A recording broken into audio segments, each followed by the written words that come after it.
Hey guys, welcome back to my channel. आप सभी अच्छे होंगे। मैं आज इस वीडियो में आपको बताने वाला हूँ, जैसे कि आपको थंबनेल देख के पता चल ही गया होगा, क्योंकि मेरा सैमसंग गैलेक्सी S23 अल्ट्रा का जो डिस्प्ले टूटा था वो मैंने एक्चुअली कैसे रिपेयर करवाया, कितना मेरे को कॉस्ट पड़ा, वो सब मैं आपको ये वीडियो में बताऊँगा। जैसे कि आपको मैं अभी आपको यहाँ पे पिक में दिख रहा होगा, यहाँ पे कहीं पे मेरा दिवाली के दिन ही रात को एक्चुअली मैं ट्राईपोड के साथ मैं रॉकेट का वीडियो निकालने गया था, टाइम लैप्स हाइपर लैप्स के तौर पे।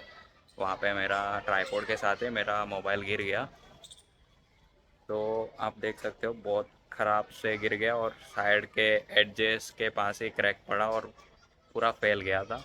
तो इसको लेके मैं एक्चुअली सर्विस सेंटर पहुंचा, मेरे नियर बाय लोकेशन पे। अगर आपको सॉरी नॉइस आ रहा है तो मैं एक्चुअली घर के टेरेस के ऊपर आ गया हूँ। नॉइस आ रहा है तो मैं उसको रिड्यूस करने का ट्राई करूँगा एडिट में। तो एक्चुअली मैं ये इशू को लेके सर्विस सेंटर विज़िट किया, वहाँ पे मैंने ये प्रॉब्लम बताया। और अच्छी बात ये थी कि मेरे मोबाइल का जो टच टच था वो परफेक्ट चल रहा था। खाली जो डिस्प्ले का ऊपर का जो भाग है वो टफ ग्लास बोलते हैं, वो खाली टूट गया था। तो उनको मैंने बताया केयर में एक्चुअली। तो उन्होंने चेक किया, डायग्नोस किया, थोड़ा उनको भी वही लगा कि खाली ऊपर का ग्लास ही टूटा है। तो उन्होंने मेरे को एस्टिमेशन दिया जो कि था 15,500 ऐसा कुछ होंगे, ऐसा बता रहे थे वो लोग। उन लोग ने भी ऐसा श्योरली नहीं बताया, एस्टिमेशन ही बताया। इसके 200-300 का ऊपर या तो नीचे हो सकता है। नीचे तो बहुत रेयर केसेस में होता है, बाकी आप पकड़ ही लो 15,500 या तो 16,000।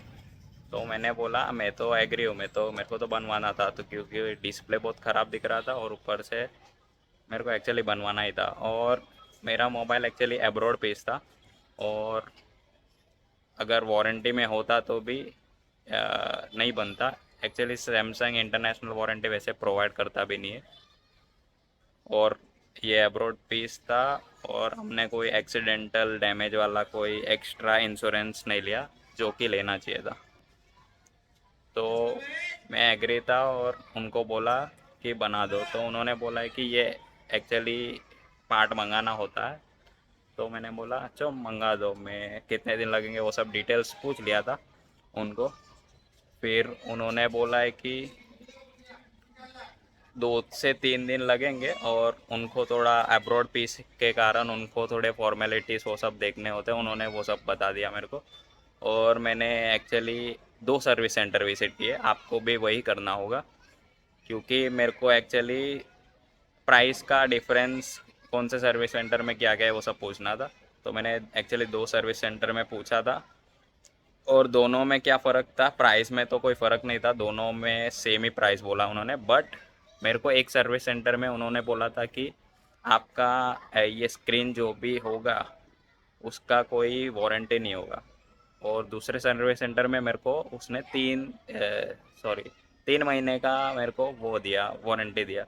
जैसे कि अभी पता है ना, वो ग्रीन डिस्प्ले आ रहा है, ग्रीन लाइन वाला इशू आ रहा है। तो उनको मैंने पूछा कि भाई ऐसा इशू आ रहा है तो मेरे को वारंटी तो चाहिए होगा। तो उन्होंने बोला, तो 3 महीने का उन्होंने दे दिया। तो मैंने वहाँ पे ही बनवाया, जिस सर्विस सेंटर में 3 मंथ्स का मेरे को वारंटी दे रहे, उस सर्विस सेंटर से मैंने ऑर्डर बुक करवाया। तो 3 से 5 दिन लगे थे मेरे को कॉल आने में। कॉल आ गया उनका, और मैंने उसी दिन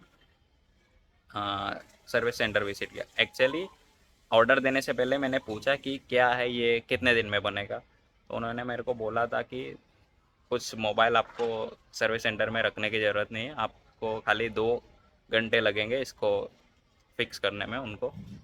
तो मैंने बोला अच्छी बात है ये। तो मैं उसी दिन, जिस दिन मेरे को फ़ोन आया उसी दिन विज़िट किया, और वहाँ पे मतलब 2 घंटा वेट किया मैंने एक्चुअली मोबाइल देकर। मैं वहाँ पे ही था, मैं बैठा था। और मैक्सिमम 2 आवर्स 10 मिनट्स लगे थे, और मेरा पूरा मोबाइल रेडी हो गया था। और उन्होंने बोला कि आप पूरा चेक कर सकते हो यहाँ पे बैठ के, फिर उसके बाद ही पेमेंट कर दो। तो मैंने पूरा चेक किया, पूरा एक्चुअली मेरा मोबाइल ऐसा नहीं लग रहा था कि पूरा कुछ चेंजेस है। एक्चुअली पूरा नया का नया ही दिख रहा था। मैं अभी जो नया मेरा मोबाइल कैसा बन के हुआ वो मैं आपको शेयर करूँगा पिक्स यहाँ पे स्क्रीन पे। तो मेरा काफ़ी अच्छा एक्सपीरियंस रहा ये। और एक्चुअली मैं बिल भी आपको यहाँ पे भी स्क्रीन में बताऊँगा। बिल हुआ 15,220 रुपीज़, जो कि उन्होंने जो बोला उससे कम हुआ एक्चुअली। तो ये भी काफ़ी अच्छी लगी मुझे, प्राइस भी कम था। और मेरा एक्चुअली कॉम्बो मैंने लगवाया नहीं था क्योंकि मेरा टच वर्किंग था, उसके हिसाब से मेरा कम हुआ। बाकी आपके केसेस में आपका डैमेज कैसे हुआ उसके हिसाब से उन लोग अमाउंट बताएंगे आपको। तो ये काफ़ी अच्छा एक्सपीरियंस रहा मेरा। मेरे को नहीं लगा कि 2 आवर्स में मेरा ये रिपेयर भी होगा और उसी दिन मेरे को मिलेगा। और जो भी सर्विस सेंटर में विज़िट किया मैं डिस्क्रिप्शन में मेंशन कर दूंगा। उनका स्टाफ भी काफ़ी अच्छा था और इंजीनियर भी उनके काफ़ी अच्छे थे। और सूरत में अगर रहते हो तो आपको ये पता ही होगा, सोशियो सर्कल के पास ही एक सर्विस सेंटर है सैमसंग का, जो कि काफ़ी अच्छा है। मैंने वहाँ पे ही करवाया मेरा सैमसंग का रिपेयर। आपको मैं पिन डिस्क्रिप्शन में दे दूँगा। हाँ, तो सैमसंग का सर्विस सेंटर काफ़ी अच्छा है। बस मैं यही चाहता हूँ सैमसंग को कि उनको इंटरनेशनल वारंटी एक्चुअली देना चाहिए। मेरे केसेस में वैसे भी वो वारंटी में होगा तो भी नहीं बनता, मेरे को वैसे भी पैसे देने थे। बट फिर भी मैं एक्चुअली सैमसंग को एप्पल की तरह मतलब उनको भी ऐसा करना चाहिए कि इंटरनेशनल वारंटी देंगे तो काफ़ी अच्छा लगेगा। थैंक्स फॉर वॉचिंग गाइस, यही थी आज की इस वीडियो में। एक्चुअली छत के ऊपर आया थोड़ा, आप देख सकते हो। बस ये ख़त्म कर दे वीडियो को। अगर आपको कुछ और डाउट है तो मेरे को आप पूछ सकते हो, मैं बता दूंगा। Thank you.